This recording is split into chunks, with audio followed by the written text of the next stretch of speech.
সাইরাম বন্ধুরা, আজকে দুপুরবেলা নিয়ে চলে আসলাম আজকের মেনু।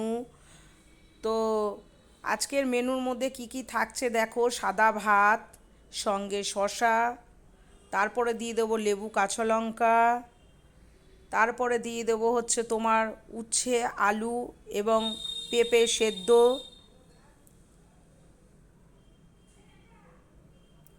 বন্ধুরা কি গরম পড়েছে,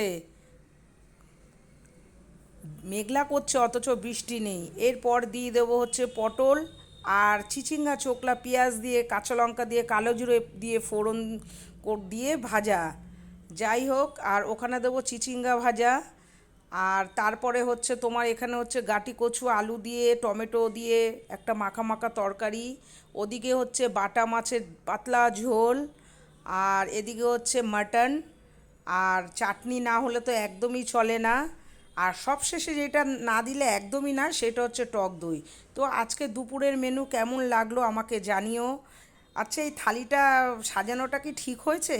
তোমরা সেটা কমেন্টের মাধ্যমে জানিও। আর একটা জামাই ষষ্ঠী জামাই ষষ্ঠী ভাব, শুধু ফল, আলু ভাজা, পটল ভাজা আর বেগুন ভাজা ছাড়া। ভালো থেকো, টেক